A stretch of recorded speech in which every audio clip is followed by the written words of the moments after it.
welcome to the next episode of the Live Your Spa Life show. Spa life is a lifestyle that accepts that accomplishment and harmony coexist. The spa in spa life, the SPA, is for seek power always, that power within you to do your bigger work in the world. I am so excited to introduce to you my special guest today, Olympia Hostler. She, at the age of 33, was a corporate executive running a multi-billion, you heard that right with a B, dollar programs in building over and bringing in over $50 million.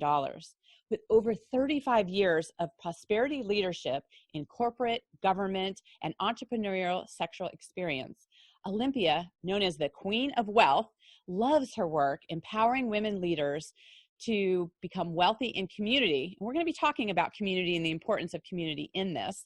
And I love this, creating money on demand. Who wants some of that? You need to tune in and listen to where that's coming from. For those of you who aren't watching, we're raising our hands there. And accelerating and amplifying wealth is what her clients receive. She teaches how multiple streams of active and passive income that that results in, I want to say that again because I love this phrase, results in perpetual profits. I'm loving this all over the place. And resetting mindset, bodyset, and heartset is the foundation of wildfire wealth that she enables. She has a vast experience as a highly sought after business consultant specializing in quickly making businesses profitable, purposeful, and pleasurable. And you can learn more about Olympia at womenchoosewealth.com. Olympia, welcome to the show. Thank you for having me. I'm so excited to be here with you, Diane. My pleasure. You know, when you and I were on the wealth panel together, there was just this synergy of connecting where I just love, you know, not only the practicality that you offer at audiences, but just how grounded you are in who you're being. And I would love to just start with, what is community? You really talk a lot about building community, community being around you. How is that concept of having community and the people around you an important factor in building your wealth? Community is so important because it's how you can become wealthy and do it in the most fast fashion, but then also the most fun fashion. Because when you're in community, and by the way, women are wired physiologically, neurologically, we are wired to be in community. We are at our best personally, but then also professionally when we're in community, because that means that we have a support system. We have people who have our backs. We have people who are going to celebrate with us. We have people who are going to share their resources with us, and we're going to share back with them. And it's a very primal thing. This is integrated into our nervous system. So when we're young, we look to our parents and our tribe for safety and security. And we have to do that because we can't take care of ourselves. And so we learn that at a very early age. And then as we become adults, so many of us get away from that, particularly women. And we think, oh, I need to do everything by myself, and I need to prove that I have power, and I can only do that if I'm by myself. Or some women get the misconception that we're in competition with each other. And that's not good for anybody, really. So right. Community is just, it's how we're all going to get there together, and we can all help each other rise up. Right. You know, what's fascinating about really talking about wealth with community, because community is an inclusive thing. It involves other people.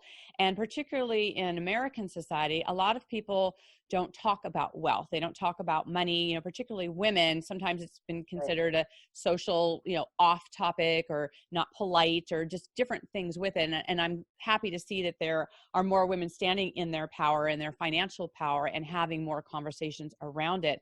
How are you helping women to kind of move past that potential roadblock of really being money conversation focused and actually looking at money as not being some of those traditional, you know, root of all evil and some of those mindset things that pop up for people that they had growing up, but to really shift into that money as a conversation and as a prosperity mindset?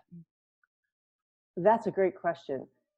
When we have these money blocks, as I call them, the money blocks are created by our programming. And our programming comes from, from the time we're born. Actually, it really happens before that. But our programming is it's the beliefs, it's the limiting decisions. Actually, they're false beliefs, limiting decisions, stuck emotions. It's a couple of other things called parts and strategies, like how you do money, for example. So that so many people think is only related to mindset, because we hear the word mindset a lot. But truly, it's in the mindset, the body set, and the heart set. And that's what I teach, is we need to clear it from all three of those, because in the body, it really is physiological. And it's our nervous system that is creating this perpetual stuckness, these perpetual blocks, these perpetual resistance, the editing out that we do of ourselves, the not being able to see opportunities when they're right here in front of our face, because we have these impediments, I call them money blocks, that are keeping us from our greatness. And so the heart set is about clearing the emotions that are also stuck about money. And it's also about what we just talked about, community. So community and sharing one big heart. Right. I love all the different components of, looking at wealth, because so many times people will be doing well in one area. It's kind of like the whole wheel of life. If you're off in one area, it's going to affect the other areas as well. And, I know part of, how you have great impact and, really designing your life that way is that you have like these tools that you've got from your training, anywhere from NLP, and you have several of them. I'd love for you to speak about them and how you're utilizing those as tools for yourself as well as for your clients. Oh, yes.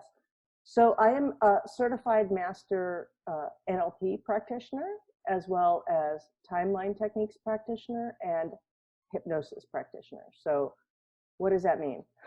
That means that I have the ability and the tools to help myself, but also help other people to go right down to the core of what the issue is. What is the source of the issue in the mind? Those are all mind tools, yet the mind does affect the body and the mind does affect the heart as well. So there's a 7-step process of how we do money. And so many people try to change at the 5th step. The 5th step is the thoughts. So many people say, oh, I'm going to have positive thinking, or I'm going to say, 100 million affirmations.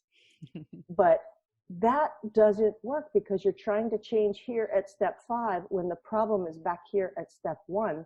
And step 1 is the programming in the mindset, body set, and heart set. And that's what those tools do, is they allow a person to go back here, change it here, and then it flows through all the other steps. And you don't even have to do anything for those other steps. It's like you just flip the switch. Right. Once you flip the switch, it's flipped. You don't have to continue affirmations, 27 hours a day. Right. Yeah, I love just the whole timeline techniques. It's so fascinating when you can get yourself to a moment in time and really see like how that has affected and the trajectory of those things. And once those things are shifted, just how big of an impact that can have. It's so powerful to be able to do that. And, they're in the process here. I mean, you've had so much success in so many different areas of your life. I really like to just bring to the highlight to our listeners just moments that you have felt disempowered, because I think sometimes when we see people successful, we don't see some of the stumbling blocks or some of the things that maybe got in the way, or some of the things that you've had to shift in your own way of being to step more deeply in your own power. So I'd love for you to share a little bit about some disempowering things in your life and how you've moved through those.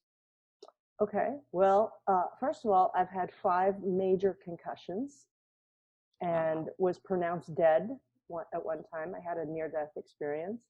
So I've overcome all 5 of those through lots and lots of help from other people. Didn't do that by myself. And some of those techniques are some of the very techniques I use to help women with money. Mm-hmm. I've also had an autoimmune disorder, which is called Graves' disease. And I have worked so hard in many different aspects of life to overcome that. So much so that when I go to the doctor now, they look at the blood work and they say, it shows you don't have it anymore, but you can't possibly not have it. Oh, yes, I can. I'm like, well, I manifested that. but it was a lot of doing, but it was also a lot of being. And Right. that's something that I realized in my life, is that I grew up with way too much doing. And I did that because of my programming. My father was in the military and he grew up in the Depression. So it was all about, you got to just always be doing something and saving money for a rainy day. And by the way, there's going to be a ton of rainy days. It's going to be like Noah's Ark all the time. So just keep saving and, just worry about that. Right, right. Well, and I think sometimes people overlook the mental, emotional aspect of things that have happened in their lives and how it actually affects the whole experience, right? Yes. And so if you don't look at those things, what are the things causing you stress? What are the things that are, affecting your body? And that's why I love how you look at the, body set, mindset, spirit. I mean, all of these things are all interrelated. It's not just pulling one thing out of that. 5 concussions. That is quite a lot. A lot of times we look at when we see patterns of that, sometimes we look at, well, this isn't happening to me, but it's happening for me.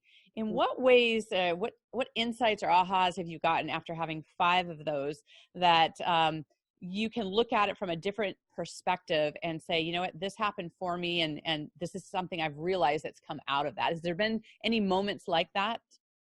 Yes, it was. I have examined this quite a bit. I bet. I've had time to think.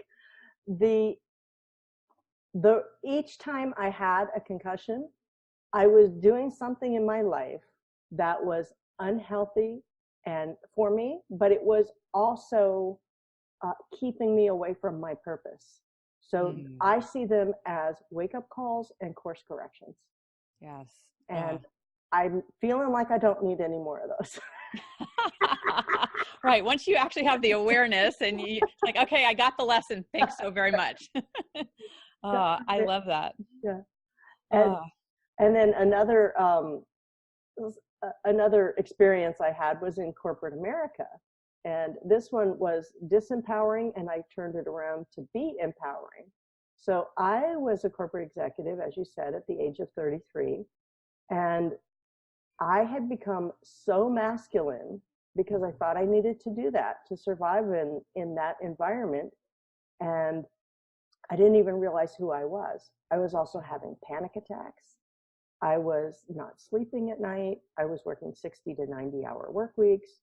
And it was a very hostile environment that I was working in. But I just thought that was normal. I thought, oh, this is the way business is. Right. And then one day I woke up. This was fabulous. I woke up and my intuition just shined through and said, you know what, this is enough, Olympia. This is it. Today, you're going to quit your job. You're going to divorce your husband. You're going to move from LA up to Northern California with your family. You're going to take a year off. You're going to find yourself. You're going to get your health back. And that's that. And I did it. I did all 3 of those. Wow. Wow. Those are all major life disruptors. And to really follow your inner knowing with that is pretty powerful. And to allow yourself that amount of time. I mean, so many times we get just hooked into the day-to-day and busyness that you feel like you have to, especially in a high-powered position. It's like you don't want to let go of all those things that, you built up and did. But when it's not right, it's not right. And that is definitely a form of standing in your power. And I can completely relate with, standing in the masculine power. When I was with the police department, I felt like I had to really pull in that power a lot. Particularly in arresting and fighting situations, I would really draw upon that. But now I like to look at how is it that we can be fierce and feminine, like having those things together. And what would you recommend to just some of the listeners, particularly the women out there that are really trying to pull in both of their masculine and feminine energy and really come across as being more feminine, but also standing in their power? What kind of advice would you give them to be able to do that? I would say that we need masculine and we need feminine. Agreed. We need both, and we need them to be in harmony, and we need to have each one available on demand. So each one has pros and each one has cons, and each one has their own place. So to be in the moment and making those decisions intuitively, really, right. Which one is the one that I need right now?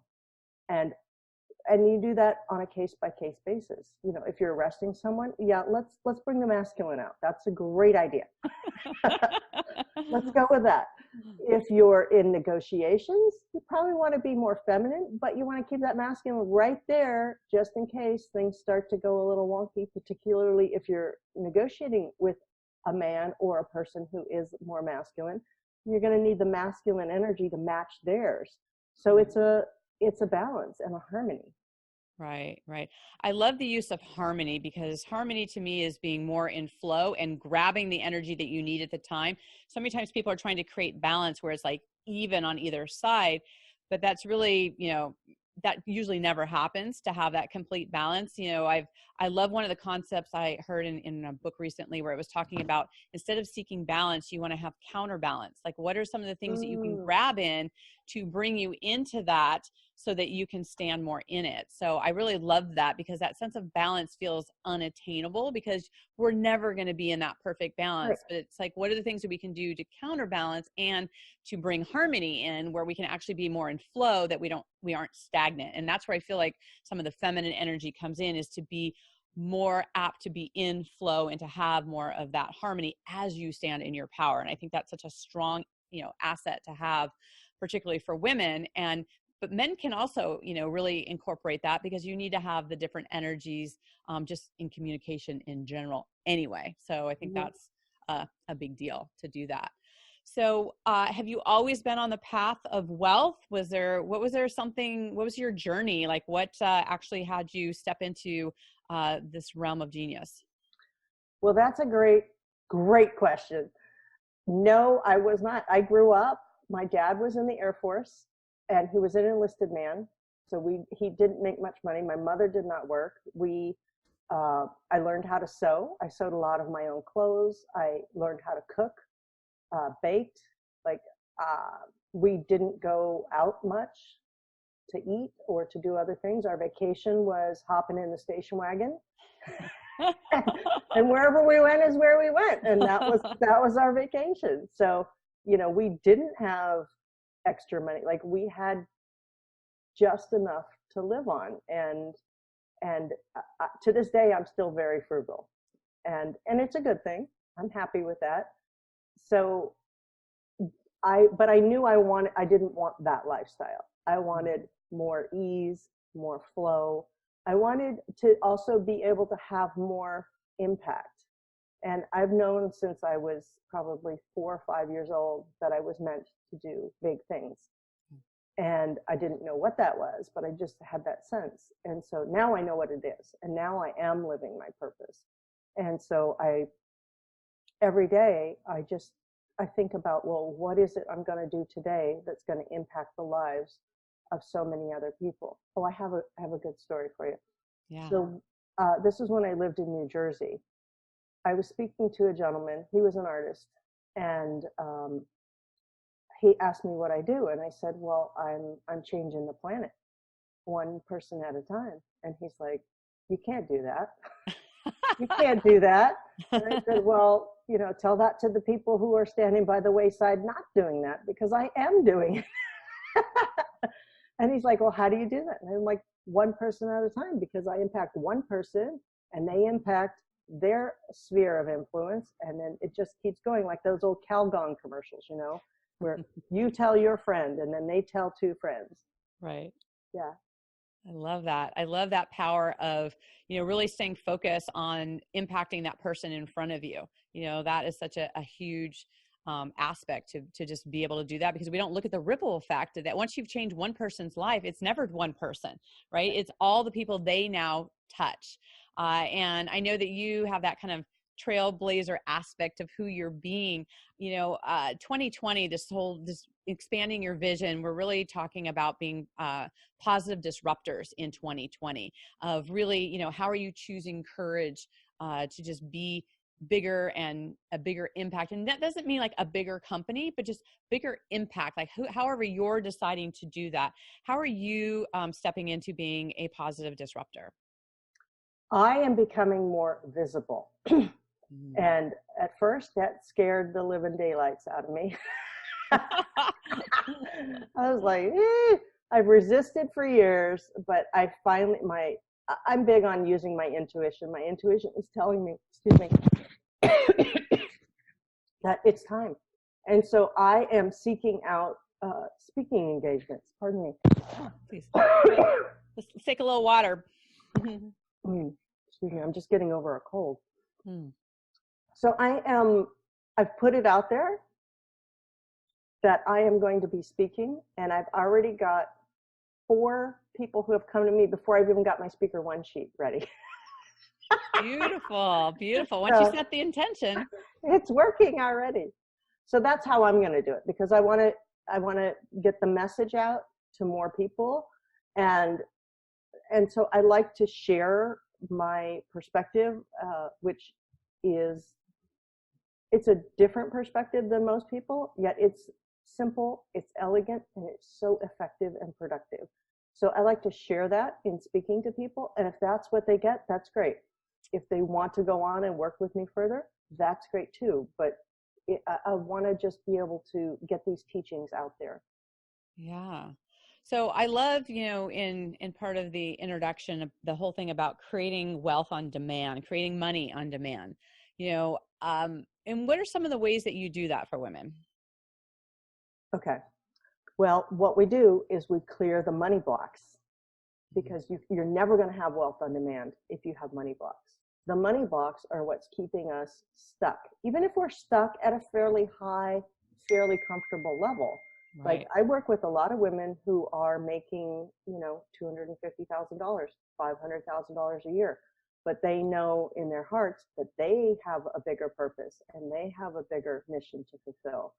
And so I help them to get to that next level. So we're working on removing those money blocks. I call them eradicating them. So we are basically reprogramming the mind, the body, and the heart. That is the core of everything. Then once we do that, then we unleash the feminine money superpowers. Oh, I like the sound of that. Yes, it's a lot of fun. That's so the 3 that I teach about are using your intuition, which is your infallible GPS. It takes all the guesswork out of decision making and money making. So wouldn't it be great if you can just consult your intuition, which does know what you need and what's best for you and what's best for who you're impacting? So that's one superpower. Another one is receiving. We spoke a little bit about that. So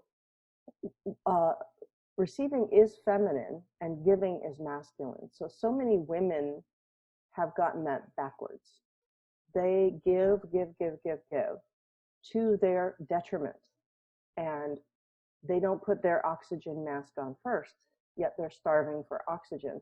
And you can't thrive in that environment, nor can you do what you're supposed to do. For example, Mother Teresa.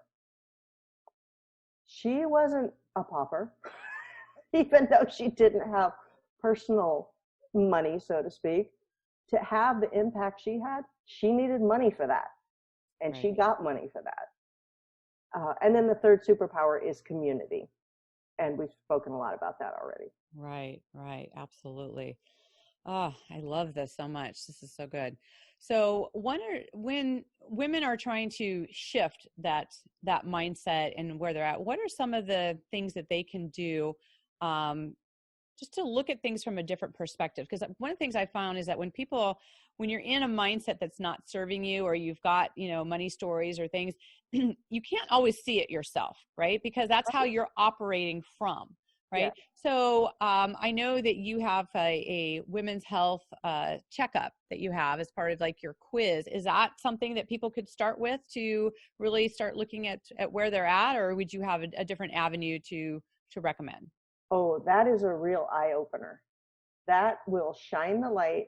It's called the Women's Wealth. Let me think. Hold on. Health Look it checkup. up. Well, Women's Wealth Health Checkup. And so what it is, it's a 2-minute quiz. You just go to womenswealthcheckupquiz.com, and in 2 minutes, you take this very short quiz, and then instantaneously you get an email back, and it tells you where you are with your wealth health. So that is a great place to start. Great. And we will have like that link and all the links to connect with Olympia in the show notes. So people will be able to connect with you there and take that. Any final thoughts that you'd like to leave with our audience? Well, I would also like to offer your audience a complimentary session. I'm calling it the Women's Wealth Accelerator Session, where within 20 to 30 minutes, we'll go through and determine what is your next best step to accelerate and amplify your wealth. And you can get that by texting me at 917-288-7477.